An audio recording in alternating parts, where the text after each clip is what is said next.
বৈঠকের সম্মানিত সভাপতি এবং উপস্থিত আছেন মরিচতলা ৮ নম্বর ওয়ার্ডের সম্মানিত বিএনপি সভাপতি, সাংগঠনিক সম্পাদক এবং আমার সামনে মুরব্বিয়ান এবং গোপালনগর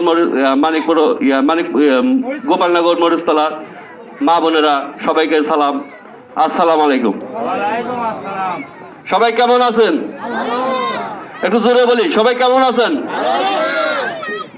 দীর্ঘ ১৭ বছর মাইক ধরতে পারি নাই, আপনারা সবই জানেন। তো মাইক যেহেতু ধরেছে, কিছু গঠনতন্ত্র কথা বলতেই হবে আমাদের। আজকে একটা ঘটনা আপনাদের সামনে নিয়ে আসবো আমি। যারা গার্মেন্টসের কর্মী, যারা গার্মেন্টসে চাকরি করে, যারা এনজিওতে চাকরি করে, যারা বাংলাদেশে যে সকল মা বোনেরা বাইরে চাকরি করে, কর্মজীবন করে খায়, তাদেরকে আর কি আমরা পতিতালয়তে দিচ্ছি নাকি চাকরি করার জন্য দিছি? আজকের একটা দল আপনাদেরকে, যে সকল মা বোনদেরকে যারা চাকরি করে তাদেরকে পতিতালয় বলছে, যারা বাহিরে কর্ম করে তারা নাকি পতিতা। বাংলা ভাষা ব্যবসা চাইতেও বেশি কিছু বলছে। তো ভোটের জন্য যারা মেয়েদেরকে ব্যবসা বলতে পারে, কর্মজীবী মা বোনদেরকে, আমি তার তীব্র নিন্দা জানাই। সম্মানিত উপস্থিতি, গোলাম মোহাম্মদ সিরাজ সাহেবের সাথে আপনাদের মনোমালিন্য থাকতে পারে, কিন্তু তারেনের অহংকার তারেক রহমানের সাথে কোনো মনোমালিন্য নাই। আমরা এমপি চাই না, আমাদের এমপির দরকার নাই। এমপিতে কি করবো? যদি প্রধানমন্ত্রী আমরা হই তাহলে এমপির কি দরকার? পুরা বাংলাদেশে শাসন করবে আমাদের বগুড়ার সন্তান তারেক রহমান। আজকে দেখেন টিভি খুললেই যেখানে মিছিল, যেখানে মিটিং করতেছে, যেন সমুদ্র যাকে বলে লক্ষ লক্ষ লোক সমবেত হচ্ছে।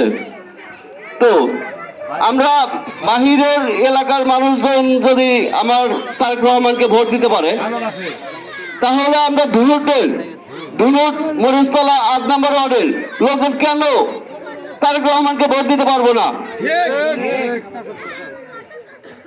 কি সবাই ভোট দিব তো তারেক রহমানকে? ধানের শীষে ভোট দিব?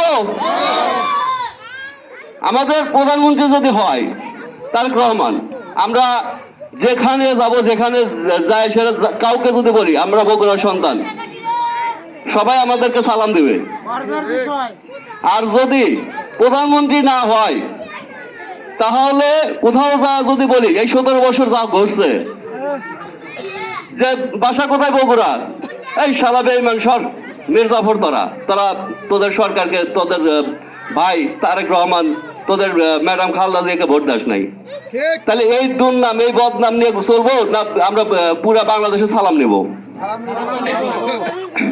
তাহলে অবশ্যই আমাদেরকে ১২ তারিখে ধানের শীষে ভোট দিতে হবে। সবাই একটু হাত তুলে বলেন, ১২ তারিখে সকালে ধানের শীষে ভোট দিতে যাবো তো ইনশাল্লাহ?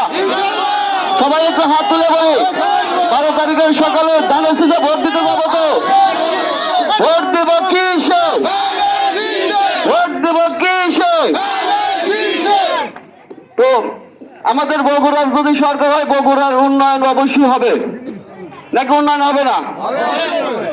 তো আমাদের যে রাস্তাঘাট, যে সামনে যে যমুনা নদী, এটা আমরা সবাই জানি। এই যমুনা নদী শাসন করতে হলে আমাদের সরকার হতে হবে।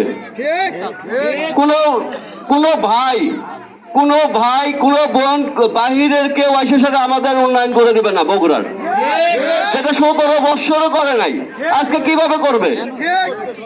তাহলে আমাদের উন্নয়ন করতে হলে আমাদের সরকারের দরকার, আমাদের তারেক রহমানকে দরকার, ধানের শীষকে দরকার।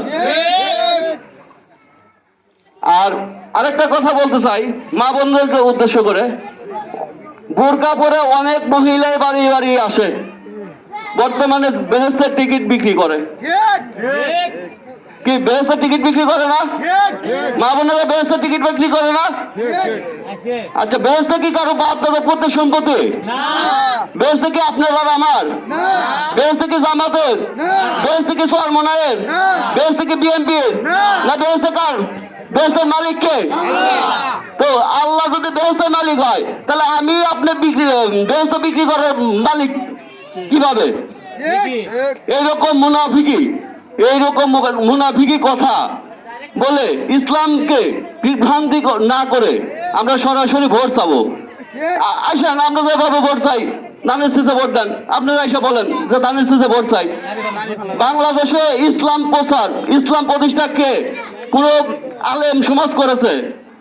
বাংলাদেশে ইসলাম প্রতিষ্ঠিত করছে, কোনো আলেম সমাজ করে নাই, কোনো আলেমের নাম কোথাও নাই।